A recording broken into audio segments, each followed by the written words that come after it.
Warning, this episode contains adult language, mature situations, confused protagonists looking for a path in life, disturbing agricultural science facts, unique side characters, a very diverse school environment, and waking up at 4 a.m. Listener discretion is advised. Episode 382, Silver Spoon.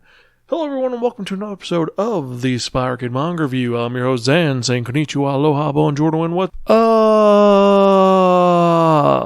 Hope you guys have been doing good, and also, I'd like to apologize first. I know we're a little bit late this week. That's because it is an insanely cool week, because it is the week of the League of Conventions. 4 conventions have come together to create a virtual event where they are showing all of their best and brightest panelists in a virtual version. You have Anime Next, Kineticon, Kagura-con, and MagFest coming together to create this ultimate monstrosity, and I am having 2 panels there, hence why I've been kind of busy. I've been kind of slumming in the various chat rooms talking to people here and there, and it's kind of cool. You can check them out at leagueofconventions.com, and also they have the video on demand section where you can download one of my 2 panels. So this is kind of cool. And quick update. So it looks like they flipped my 2 panels. So from Inside the Pantry, horror and anime manga is actually in the video on demand section. And in the regular featured panels, it has my panel Order Up, culinary manga, practical applications. Definitely check them both out. Now back to the regular podcast. Yeah, so you can check them out there. And wait, what am I doing? I'm completely messing up. If you're joining us for the first time, welcome.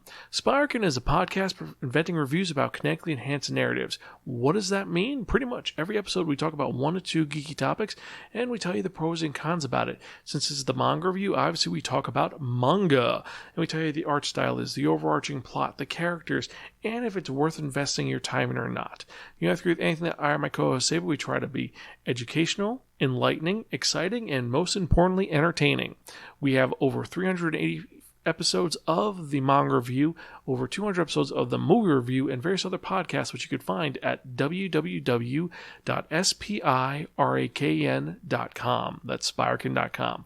We're also on Twitter, Instagram, Facebook, YouTube, Spotify, Stitcher, Twitch, Google, Apple iTunes, Apple Music, Apple Podcasts, and various other social media sites. Just type in SPIRAKN, and I guarantee you'll find me one way or the other. We also have a Discord. The Discord link is in the show notes, and the main thing with this podcast is have a good time and hope you enjoy. And if you have any comments or concerns, you can email me personally at Zan, that's Xan, at Spiraken.com. So now that all that's out of the way, let's get to it, Chai, because we've got a lot to talk about in our manga news section, and I'm surprised at what has gone on. Now, the first and biggest thing of all is kind of a big deal, especially if you're someone who does not buy actual manga, if you get it through alternative means. And, well, what am I talking about? I'm talking about the fact that the pirate anime and manga websites known as Kiss Anime and Kiss Manga are now officially inaccessible. They have closed down. All files have been taken down by the copyright owners, and the sites are closed forever. According to their official Discord channel, it stated that these sites are gone for good, they're never going to be recovered, and that they're closed down due to the revised copyright law enacted by Japan's parliament in June of this year. Now, we talked about this earlier, but just to bring you up, this recent revised copyright law in Japan expanded the original law, and now it punishes those who knowingly download illegally uploaded or pirated manga, magazines, or academic works. Now, this really sucks for a lot of people who don't want to buy their manga, or just, they don't want to invest in an online subscription. It is a bit of a pain, but surprisingly, the people who are affected the most about it are not those in America or in the United States. It's those in India and Southeast Asia. According to an ANN poll, 64.27% of recipients in India are angry or sad, or extremely angry or sad about the closure of Kiss Anime and Kiss Manga, compared to 33.89% of the United States. Similarly, only 7.63% of recipients in India said they were happy about the closure, compared to 24% in the US. Now in Malaysia, 67% said that they were angry or extremely angry, and while 7% said they were happy or extremely happy. And in the Philippines, 57% were angry and upset. Notably, US respondents indicate a higher rate of ambivalence. They're ambivalent to it. Now, also another little fun fact is that most readers in India skew younger than the US-based readers, because most US-based readers are 18 to 21, and they have strong attachments to anime, manga, and then most people the same age group, 63%. A lot of numbers. So long story short, the world is angry that we can no longer get manga through various means. It's a little bit harder now.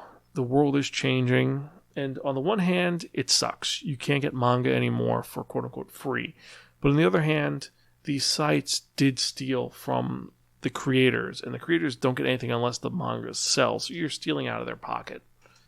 So it's kind of a give and take. And as someone who's, admittingly, I have read pirated manga. It was the only way you can get it originally. Things have changed. Things have gotten better. We have more access to manga nowadays. And, well, as I always say, try to get it legally, and if you can't, if you do have to go through open waters, well, good luck to you. It's going to be a lot harder now, and I do not condone it, but if you do go, just be aware that now Japan is totally going to be prosecuting people who are stealing stuff, so you've been warned. So anyway, what other news do we have that's interesting and intriguing and terrifying? Well, a Change.org petition titled "We Boys Are Not Wolves" Shonen Jump should distinguish between eroticism and sexual violence. Now, this petition ended on Friday after collecting 4,000 online signatures in just a week, and this campaign was organized by a man named Manabu Sekiguchi, who demanded that Weekly Shonen Jump should include content warnings or explanatory notes in panels containing sexual violence. He also demands that Shonen Jump survey its readers about their level of sexual education in order to create expressions of sexuality that can be properly grasped by the audience. Now, in the description of this campaign, he shares his story as a Weekly Shonen Jump reader that read manga with sexual content like Turavu.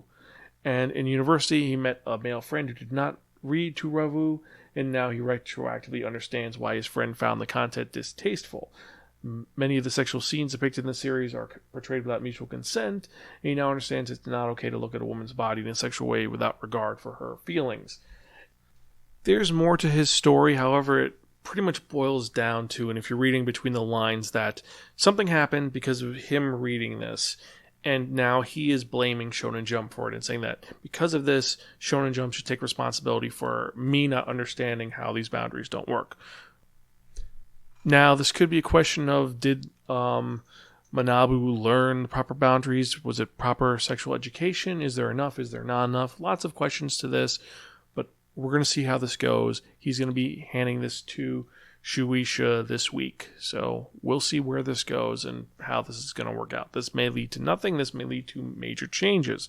As we've seen in Australia, one person complaining about a situation can cause change. So, anyway.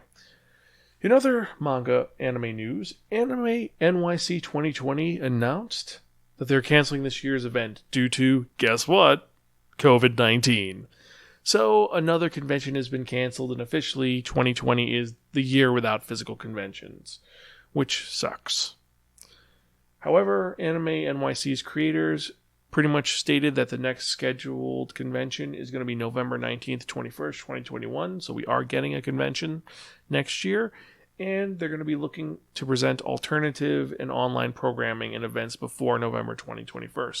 So we might get an online Anime NYC. We're going to have to wait and see. And this pretty much means that this is the first year since, I think, 2003, 2004 for me, that I haven't gone to a convention all year. I think this is the first one. No, 2002. And wow, that's kind of crazy and weird that no cons. But hopefully things will get better. COVID-19 has been a scary and weird time, and we try our best to live day by day. I know the news isn't talking about all the situations, but it's still here. It's still having its effects. We just got to take it day by day and try and live. And let's get to some other shocking news. Well, the creator of Bokuben, aka We Never Learn, the mangaka Taishi Susu, commented on the cancellation of Tetsuya Matsuki and Shiro Uzasaki's Act Age manga on Twitter last week, then deleted their comment. So, in the now deleted tweet, Tsutsui said, "In the case of Act Age, when it comes to the victims in Uzazaki Sensei, and considering the feelings of the editorial department and those involved in the stage play, words cannot express the regrets, resentment, and sadness I feel as a fan. It makes me keenly realize how necessary it is to keep in mind how the important people around you feel at all times." And yeah, that's all we could say about this. For those who don't know, Act Age was a manga series that was recently canceled, and as of this Monday, officially, sales and distributions of all Act Age manga volumes around the world have been indefinitely suspended. That's including 12 print editions of the existing manga, the digital editions on the different Shueisha services, and all the other services. So, yeah. If you have any copies of Act Age, I would hold on to those because they're going to be worth money eventually, because this is going to become that banned manga that no one, that no one talks about. Or, on the other hand, you could burn it if you think that Uzazaki Sensei is a horrible monster. So, yeah. There's that. We need to talk about something happy. So, I do have something happy, something good. The 6th annual Sugi ni Kuro Manga Taisho, or the Up-and-Coming Manga Awards, happened, and the winners were announced. Now, this competition is co-organized by Kadokawa's Media Factory's book and manga news magazine, Da Vinci, and this is done with collaboration by streaming service Nico Nico. So let's talk about the winners, shall we? So the top prize went to Yoshifumi Tozuka's Undead Luck, and this is a manga that follows Fuko Ozumo, otherwise known as Woman Cursed with quote-unquote unluck. Now, she brings misfortune to anyone who touches her, and the scale is proportionate to how long they had physical contact. She's saved one day by Andy, a man that cannot die, using the power Undead, and he hopes to figure out a way to use Fuko's misfortune to finally bring him death. And this unlikely and unlucky pair team up to complete missions given to them by the Book of Revelations. But if they or any of the other negators in their union fail, the book can punish humanity. This manga is licensed by Viz Media and is available to read in both print and digitally in Shonen Jump. So that's kind of cool. Now, second place went to a title that has not been released in English yet, but it's kind of a weird premise. And it's called Kimo no Koto ga Dai Dai Dai Dai Daisuki na Nigo ni no Konojo. And this is written by Ritiko Nakamura and artist Yukio Nozawa. And this is released by Shueisha. And it follows a perpetually broken-hearted Aijo who meets the god of love after praying at a shrine. The god tells him he will meet 100 girls fated to fall in love with him, but if his relationship with them fails, they'll die in a cruel twist of fate. So this is crazy and weird and depressing and potentially hysterical. We'd have to wait and see how it would go. There's also several other winners, so just going over the top 10, you had third place went to Sori Demo Oyuma wa Yoshiteru by Soichiro Yamamoto. You have fourth place is Aku Yaku Reijo Tenchi Oji-san by Michiru Uyama. Fifth is Bukiyo na Senpai by Makoto Kudo. You have, in sixth, A Gravity Boys by Atsushi Nakamura, and this is licensed by Viz Media. You have Call of the Night, Yofukashi no Uta by Koroyama, also licensed by Viz Media. You have Koi ga Denai Shoujo wa Kanojo ga Yasashi Sugeru by Tu Omototeru by Ichi Yamura, and that's. And you have ninth Saikin Yoto Maid ga Ayashi by Wakami Konbu, and then finally in 10th you have Tadano Kogyo Kokono Nichijo by Chisato Oga. And there's a couple other ones which are licensed by Kodansha and Square Enix, like Death Play by Ryogo Narita, Whisper Me a Love Song by Echo Temashima, A Sign of Affection by Mu Morishita, Destroy All Humanity That Can't Be Regenerated, and several other series, but you had a nice mix of winners in this up-and-coming manga series. Now, also, they had the top mangas in the web manga category, and the winner of that was Boku no Kokoro na Yabiyatsu, or The Bad Parts of My Heart, by Mechidon manga creator Norio Sakurai. And this is a rom-com that follows Anna Yamada, a beautiful school-age model, and her classmates Kyotaro Ichikawa. And he's at the bottom of the social hierarchy and is plagued by a murderous desire he tries to ignore. And this series was serialized in Akita Shoten's Manga Cross website, so you can read it over here. There's a bunch of other webcomics that were released that made the top 10 of the webcomics section. You had 'Tis Time for Torture, Princess, by Robinson Haruhara and Haruke, and this is available on Manga Plus. You had Hamura Sensei wa Tabun Motenai 2.5 Dimensional Seduction by Yu Hashimoto. You have Shikimori's Not Just a Cutie by Keigo Maki, and this is licensed by Kodansha. You have Jisan Basan Wakageru by Kagari Araida. And then another one is Loving Yamada at Level 999 by Masahiro, and this is licensed by Mangamo. So congratulations to all the winners, and well, if you have a chance, check them out through one way or another, because there are some legal licenses, and try and get them. But now, we have some new stuff coming out, and we're going to be talking about the new licenses. And I gotta admit, I am very excited for these licenses, because a lot has gone on, and there are so many cool and crazy and weird licenses. So, let's go. So first off, we have Fantastia Inc.'s licenses, which is Futakiya Boy Love manga service. So for all you who are a Boy Love fan, 29 manga titles were released, and they've been licensed. 24 of them are from publisher Homosha, and the other 5 are from Group Zero. And you have a lot of interesting titles like Simplified Pervert Romance, Sex with Chica, Fujimi no Menshin, Stay with Good Boy, See You Later Mermaid, Metro, Melt at Night, Dear My Boy, The Perfect Son, Tyrant Boyfriend 6 Underground, Love Dude, Now That's a Teacher, and For the Next Act. So a lot of stuff is coming out, and these are ones which you can check out now. And with their mission statement, Futakiya wants to release at least 400 Boy Love mangas by the end of the year, because they're out of their fucking minds. I don't think they can do it, but apparently they're on their way to do it, so we're going to have to wait and see. J Novel Club licensed a bunch of new manga. Now, the big one is they licensed author Milligrim and illustrator Kati Na's light novel adaptation, I'll Never Set Foot in That House Again, or Nidoko Ri ni wa Karemasen. And this is a light novel title that is about Chelsea, the eldest daughter of a baron, and her days are spent enduring both physical and verbal abuse from her mother and younger twin sister. However, upon skill appraisal on her 12th birthday, it's discovered that she has a never-before-seen skill, seed creation, and brought to the Royal Research Institute for the investigation of her new skill by the appraiser Glenn, Chelsea's life does a 180.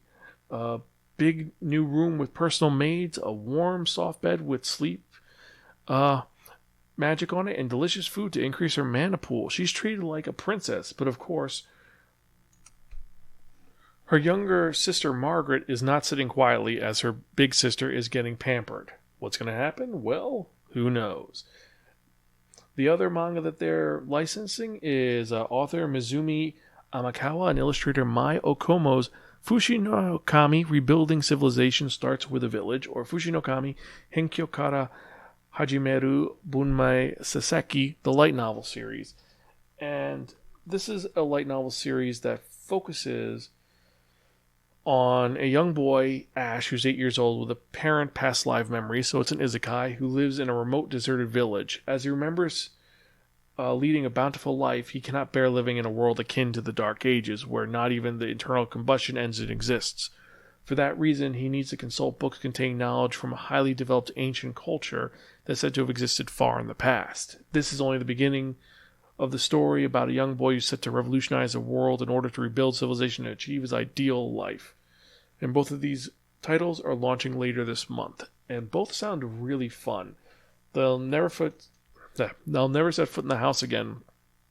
Sounds like a girl who was treated like garbage is now going to get what she deserves. And the other one is a guy series where I'm going to create modern era from the past. So they could be really good. They could be garbage. Who knows?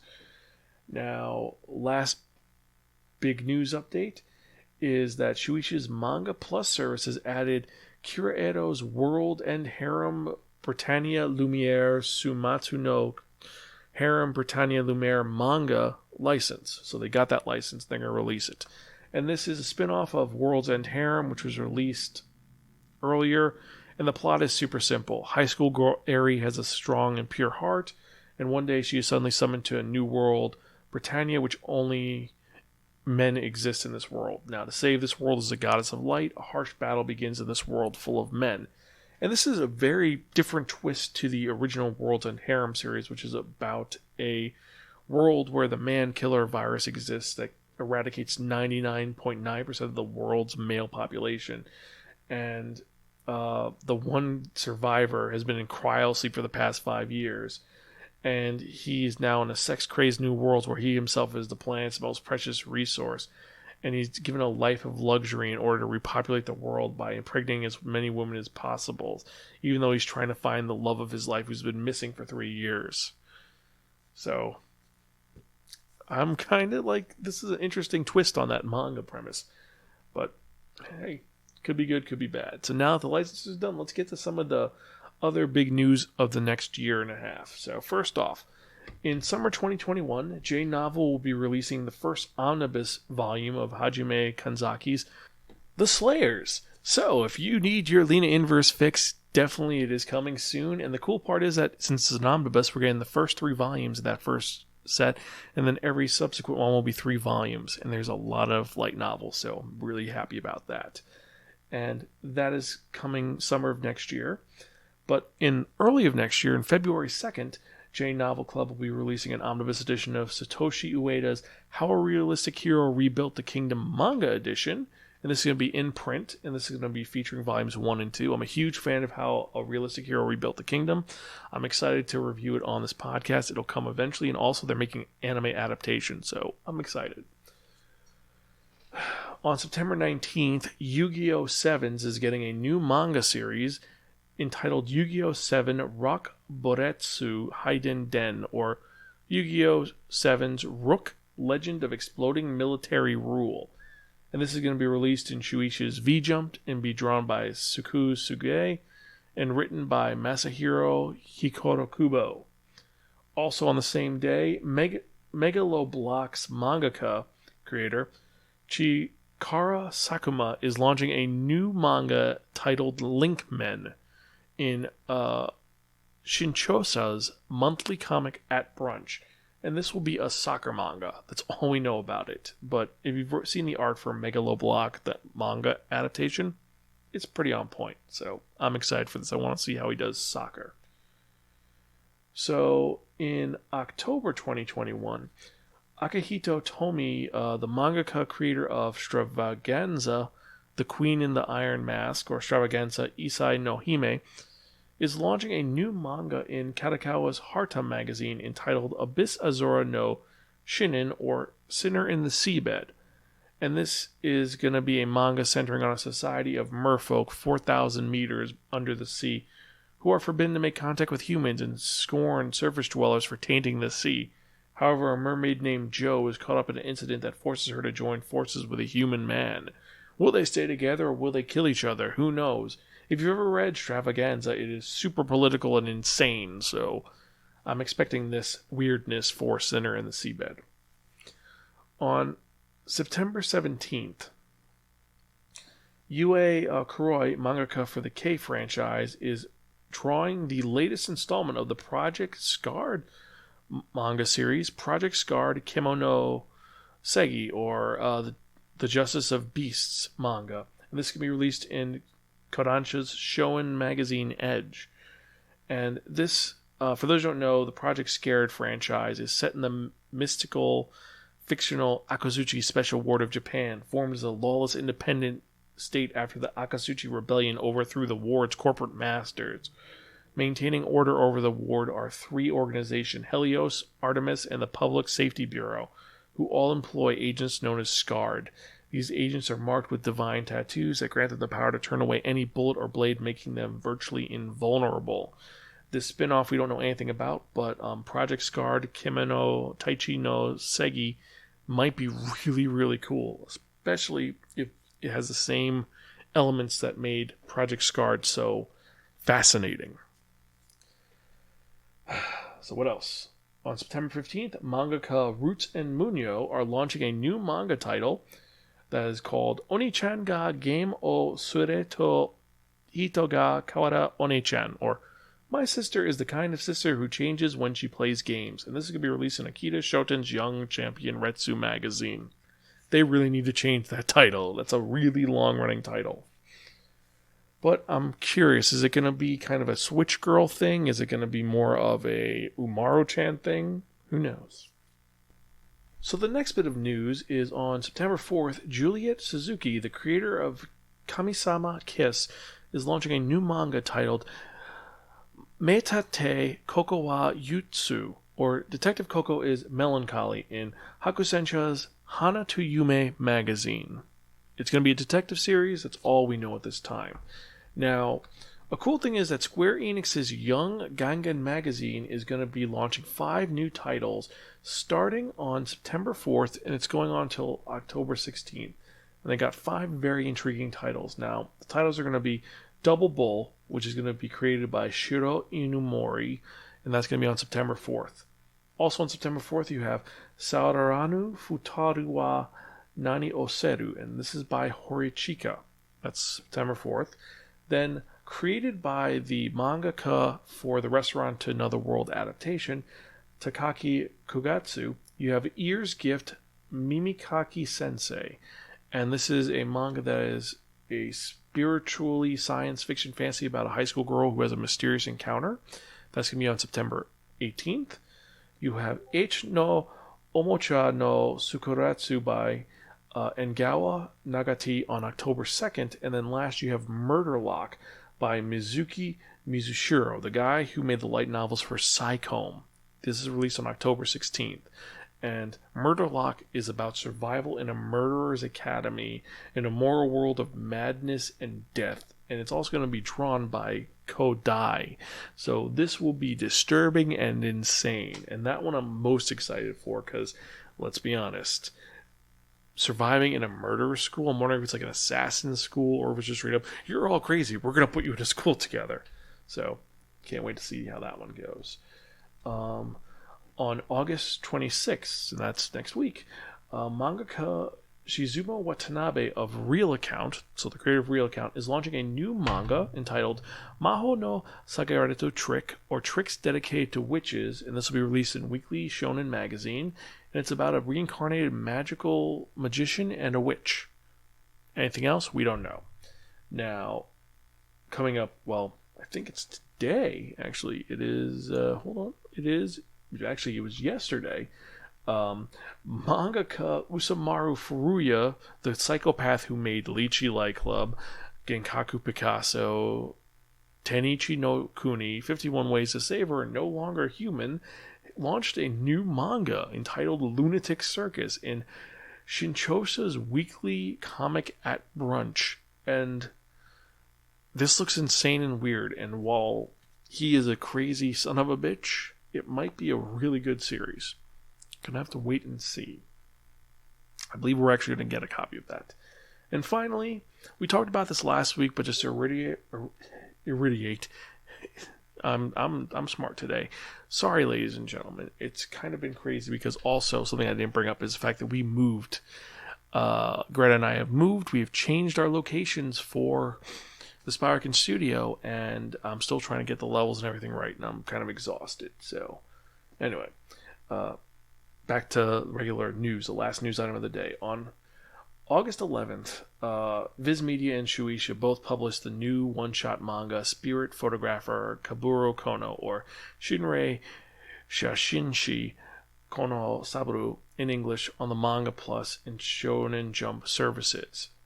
And this manga was created by Promised Neverland creators Kaio Shirai and Posaka Demizu. And this is 45 pages of a photographer documenting a supernatural event inside an apartment. And it's a cool one-shot that's very different. I recommend checking it out if you have a chance. And that was the news for the day. I know it went a little long, but I try to keep you guys as informed as possible. And now, part of me thinks I should start putting a section here for like breaks.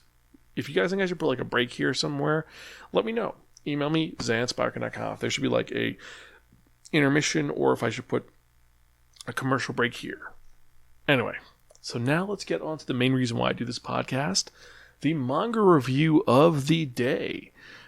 So, if you remember from the last episode, I spun that one, that only, the Wheel of Manga. And it dictated to be that reviewing a manga that was written by Hiromu Arakawa, and this was published by Shogakukan, meaning it was brought over here by Yen Press. It originally came out in 2011 till 2019 with 15 volumes. There is an anime adaptation, and it is a slice of life, coming of age, comedy, shonen series that is known as Gin no Saji, or Silver Spoon. So, to explain Silver Spoon, our main character, Yugo Haichin, fails entrance exam for the high school he originally planned to attend. And unfortunately, due to this, he decides that he's going to move as far away from his family as possible. And his counselor pretty much recommends he should go to the Oezu Agricultural High School, or the Oze Nyogo Koto Gaku, or Ezo Agricultural in the countryside. That's a place he can go to find himself. So he's going there to stay away from his family that he has a lot of issues with, and he's going to do the best he can as a student. So this is a guy who is a suburban student who's going to go from Sapporo to the middle of nowhere to go to an agricultural school. And what do I mean by agricultural school? This is a school that's designed to teach people how to become farmers. Yeah. It seems very familiar to another manga that we've talked about, Moyashiman. And Moyashiman is, you go to an agricultural college. This is an agricultural high school where people live there and they do things. And it's Hachiken dealing with being in a new world that's very different. Like, he's used to going to classes for math and science and physical education and poetry and things of that nature. Instead, he's in a place where you have math, but then you have mechanics and animal husbandry and a lot of other interesting topics. Now, it's not him alone. He's in a group of a bunch of other first-year students, and all of them are very different.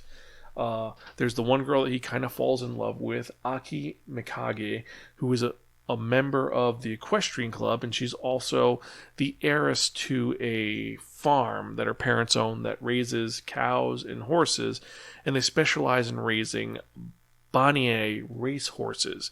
Now, Bonnier is essentially the horses are pulling sleds, and it's pretty badass. But that's her thing. She's studying to become the best trainer she can be. That's her thing. Then you have his friend, or his rival, you could say, who lives next door to Aki. It's Ichiro Komaba. And he is his friend who's kind of a rival, and more importantly, that he's someone who wants to be a baseball player. And his family owns a small dairy farm. You have Shinosuke Aikawa, who wants to be a veterinarian, but he faints at the sight of blood. You have Tamako Inada, who is the super wealthy classmate who is obsessed with money and very good with her business plan. She's also super fat. But when she gets stressed out or works too hard, she loses weight and becomes super skinny. So it's kind of funny. And it's Yugo dealing with these characters, because at first he's just a very, not selfish, but he's opinionated like they're all country bumpkins. And when they get into them talking about farm stuff, he's like, what is this weird language they're speaking? But then on the same token, when he's talking about math or something else or modern conveyances, they're like, hey, what is he talking about? They are confused by him. So he has to learn to put aside his, let's say, his prejudices against farm life and learning how to become a farmer. Like the first chapter, after he gets his acceptance, they tell him, all right, you're in Group A, here's your classmates, and for the first week, you have to get up at 5 a.m. every day to do this. So he ends up getting up at 5 a.m. doing chores, and he's like, I hate this so much. And then the next time, he ends up joining the equestrian club because, let's be honest, he wants to be with that girl. And like saying, oh, cool, you're part of the equestrian club, have fun. But note, everybody who's a member of the equestrian club has to take care of all the horses, so we get up at 4 a.m. Yay! And this leads to a running joke later on when he visits one of his classmates and he's staying at their house and they're ready to wake him up. Like, oh, we got to wake up the new guy. He's the part-timer. He's probably sleeping in. And he's up at 5 a.m. He's like, oh, this is fine. I usually get up at 4, so I got a little bit of extra sleep today. And he's adapted over time. And Hachiken Yugo he's a good guy. He's a hard worker. He's doing the best he can in the situation. And while he is horrified by some of the things he finds out, like he discovers where eggs come from, or he finds out about, you raise animals to kill them, and it's kind of horrifying for him. But he learns to adapt and understand and respect the lifestyle of these other people, and he learns to embrace this lifestyle. He's also doing it to piss off his family that he's really pissed off at for reasons which we don't really understand by volume 1. Like volume 3, we find out what's going on, but he's rebelling in a very unique way, and we see him grow up. And despite the setting, because I will admit, I do not like the setting at all. The first couple chapters are rough for me because I'm not a fan of the farm lifestyle, and I have no interest in becoming a farmer. I don't need to know about animal husbandry. I don't need to know about the fact that this is what the specific item is called, or seeing the Holstein Club talking about cows' tits in a very perverted way. I didn't need to see that. And at first I was like, this is a garbage series. But as I read it, I became intrigued in Hachiken's, him maturing and changing. And that's the compelling part of this. So I learned to respect it a little more. And it's good. It's really good. And I didn't want to have to give this, but this is borrow from a friend and don't return unless offered Pocky. It's good. It's really good. It's one which is engaging and intriguing, and I was going to hate this completely. And it's really fascinating. Now, it does lose points because if you are diehard against these things, you're not going to like this. If you're not a fan of coming of age or slice of life, you're going to hate this. Not much happens really in the first volume. It's just him going to school and him learning. There's no fights, there's no adventure. I think the most interesting thing that happened in the first couple of volumes is him discovering while they're cleaning up one of the acres, they find a old oven and he decides to make pizza. And everyone's like, pizza? You mean that thing that they talk about? I've only seen frozen pizza. You know how to make pizza? All right, you're going to make pizza for the school. And he's like, wait, what? And everyone's ends up donating stuff for him to make pizza. And he makes pizza. And it shows that he's grown up because the younger version of himself would never have done that for any other people. But he's hardworking. He's researching to make pizza for everybody. So it's him. That's like the most intriguing thing so far in it.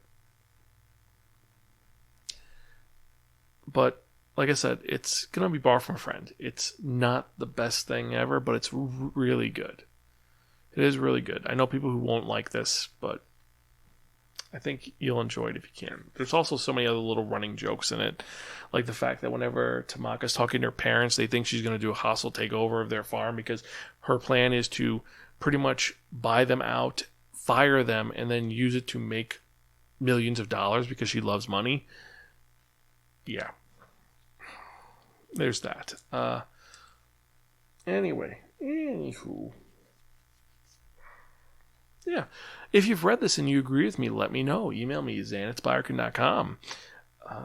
Other thing is, I'd say, comparatively, the random question of the day is going to be, would you go to a agricultural college or high school? Would you go, or have you gone? What did you do? What do you think? Let me know. zan@spiraken.com, or comment in the show notes on the website. So remember, you can check out any of our other episodes at www.spiraken.com. You can email me, zanspiraken.com. And now, before we get to that part you've all been waiting for, let's get to the manga releases for this week. And this is from August 18th, 2020. And there are 39 different releases for this week. And I gotta say, I'm excited for a bunch.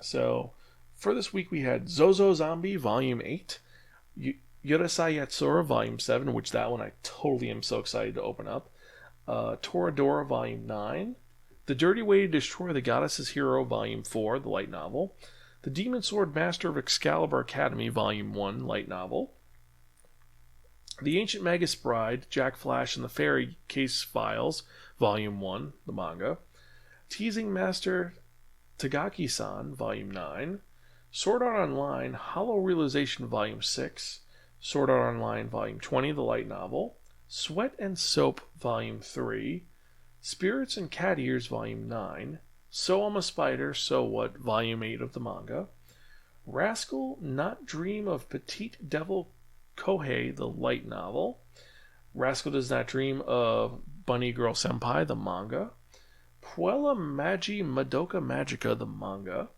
Phantom Tales of the Night Volume 5, Overlord, The Undead Kingo, Volume 4, O Maidens in Your Savage Season, Volume 7, Magi Record, Puella Magi Madoka Magica Side Story, Volume 2, Kakiguroi, Compulsive Gambler, Volume 12, Is It Wrong to Try to Pick Up Girls in a Dungeon? On the Side, Sword Oratori, Volume 12, the manga, Interspecies Reviewers, Volume 1, the light novel, I Love You So Much, I Hate You, the manga, I Didn't Know How to Give Birth, the manga, which that one is supposedly really intriguing because it's about a girl who doesn't know about it. She gets in vitro and just her dealing with pregnancy.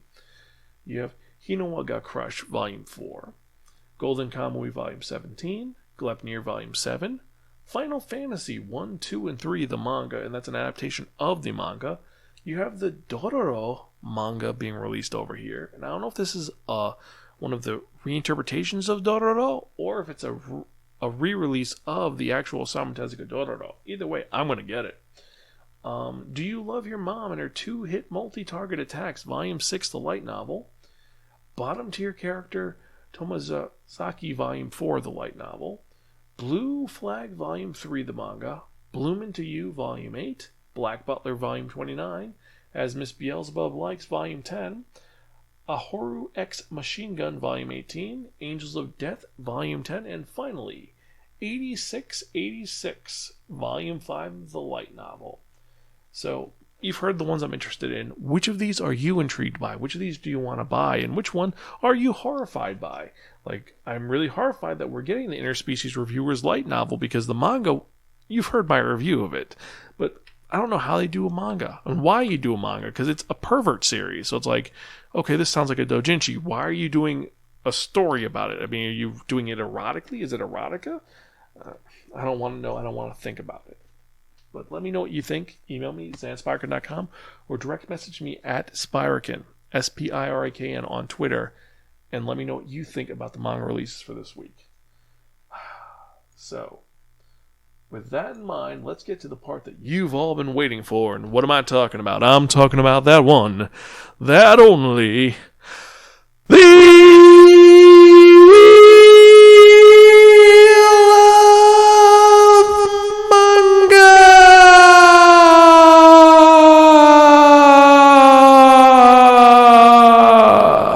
Yes, friends, the Wheel of Manga, except no substitute. What is the Wheel of Manga? The Wheel of Manga is a Wheel of Fortune with 10 slots on it. What I've done is I've assigned a manga title to each of the 10 slots. So what we're going to do is we're going to spin the Wheel of Manga, and whatever number it lands on, the manga that's connected to that number is the one we review in the next episode of the Spiraken Manga Review, episode 383. And I've got to tell you that if you go to our Discord, you can actually suggest stuff for the Wheel of Manga list. And we have the current manga list written up, so you're safe to go and I always update it. So let's spin and see what we're going to review in the next episode, shall we?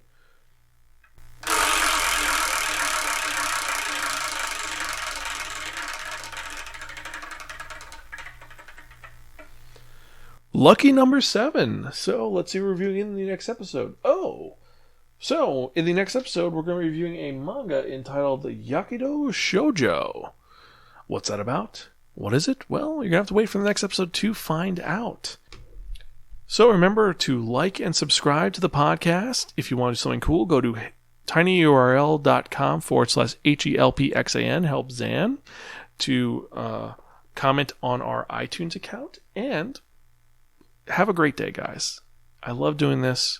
Hope you guys are safe. Hope you guys are doing well. Remember, have a good time. I've been your host, Zan. I'm Gonzville. Catch you guys next time. And keep reading manga. I'll see you later.